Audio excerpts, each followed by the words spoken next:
honoree, Rita Gresback Shor. Archbishop Marie class of 1965. I have lots to say, so you can wait for a second. Yeah, we gotta, schmooze you up a little bit and share you. Yeah, so the Archbishop Murray Memorial High School Heritage Award. Rita was a member of the 4th graduating class of Archbishop Murray. Rita states that she was taught the value of hard work, how to be kind, productive, and good to others while here at Archbishop Murray. Following college, Rita returned to campus where she taught for 3 years. I think she may have taught Jim Hansen while you were here, or at least, and so, yeah, that's Jim. Yeah. Did you have paddles? I don't think you could, yeah, so taught Jim Hansen, and she's best known for shattering tennis balls covered in liquid nitrogen, as well as flaming almond cupcakes, which sound pretty incredible. Both help students understand basic chemistry. She made chemistry fun and functional. In the summer of 1973, Rita left Hill Murray to work at 3M, where she led teams in new product development and innovation in automotive aftermarket repair, occupational health and safety, magnetic media, and infection prevention and healthcare. She led the e-business group for 3M based in Brussels and established a team of global coaches and trainers for the marketing and design of Six Sigma, who delivered content around the world. This was close to Rita's heart because of her teaching background. Using the values instilled in her by her parents and through education at St. Jerome's and Archbishop Murray, Rita has made her vocation to help others not only in the corporate world, but with her involvement as a board member of St. Paul's Priory, Guardian Angels Church, and Eastside Medical. While working at 3M, she chaired the Women's Advisory Committee, which was responsible for formalizing their first harassment policy. I told you this was going to be overwhelming. Rita, considering your background and success in the field of science, I wanted to share with you how far we have come at this school. Just this morning, Jim Hansen extended an offer to a female candidate to chair the Hill Murray Science and Technology departments with a focus on helping connect female students to follow in your footsteps to pursue careers in science and technology. So, very exciting. Coming off of your work, your incredible work, the work of Terry, the work of Mary, who's led that department for so long. We're excited. It won't be a teacher in the classroom. It'll be somebody who's just helping connect our students to opportunities in the field. So Rita, you are a true pioneer, and we are proud to call you an alum. Ladies and gentlemen, the Archbishop Murray Heritage Award winner, Rita Gresback Shor.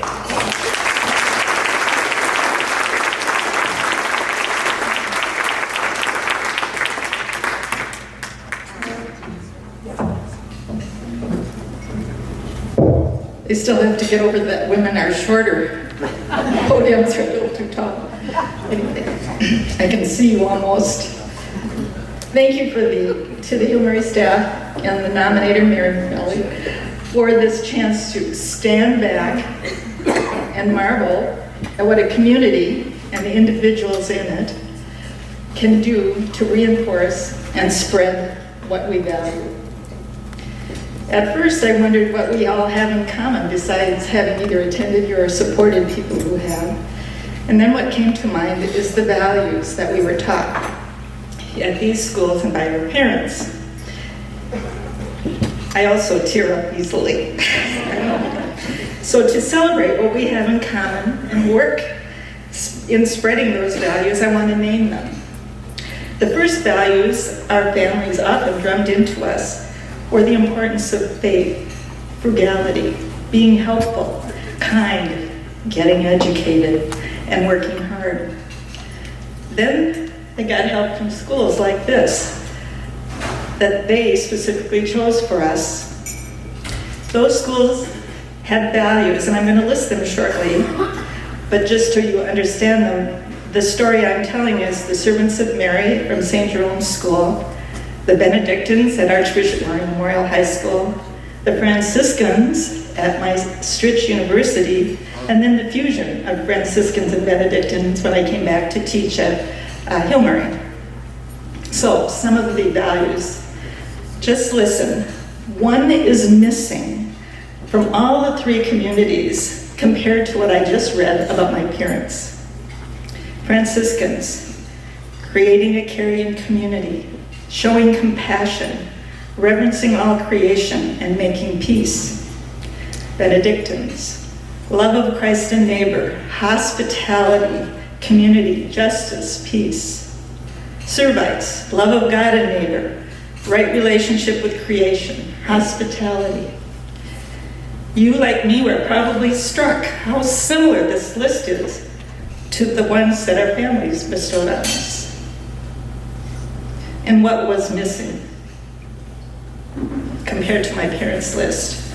It was the getting educated and working really hard so you could get a job and have some kind of skills to use all those values. But then I realized that the fact that these communities actually established schools kind of implied that education was important. Anyway, there are a couple early examples about my trying to use these values when I was a new teacher here. In my second year of teaching, we merged with Hill. In addition to teaching chemistry, I was assigned to be a biology teacher and a girls' cross-country running coach, not ever having done either in college. Values like continuous learning and prayer helped me respond even better to things like that and the snake that the biology students put in my chalk ledge, or not fainting when I was trying to do a demonstration on a live frog for the class. And you know what? I was shown compassion and a sense of community from the techie boys from Hill when I was also given the job of being the audiovisual coordinator, and they noticed I had no clue what I was doing. We still had two buildings back then, a mile apart.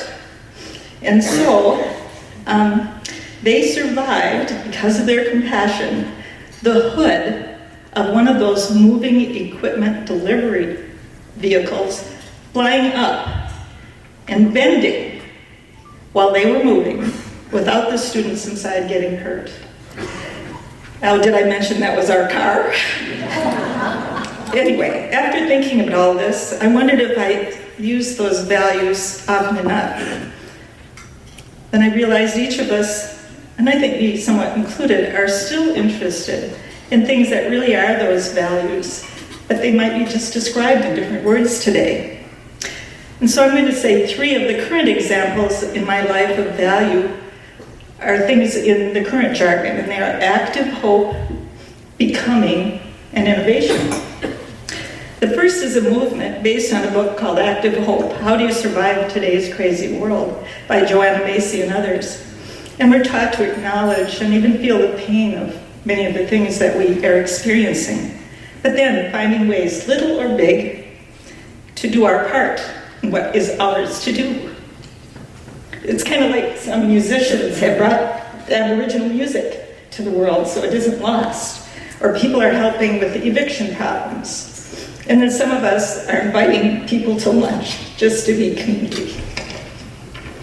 So next, it's so neat to be with you, and I cry when I'm happy. I find comfort in remembering that no one has all the answers. We are still becoming.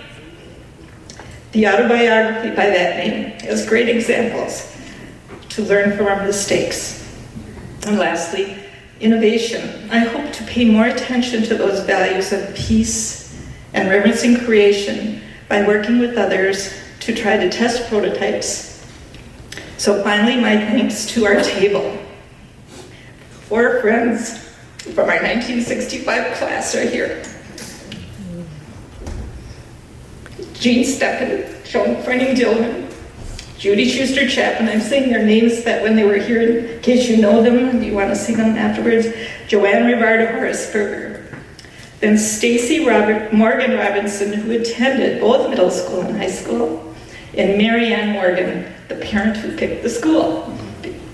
And my husband, Steve Shor, who actually was the coach for the cross-country running team. And my son, Adam, who played freshman football here. So thank you, and thanks for the opportunity.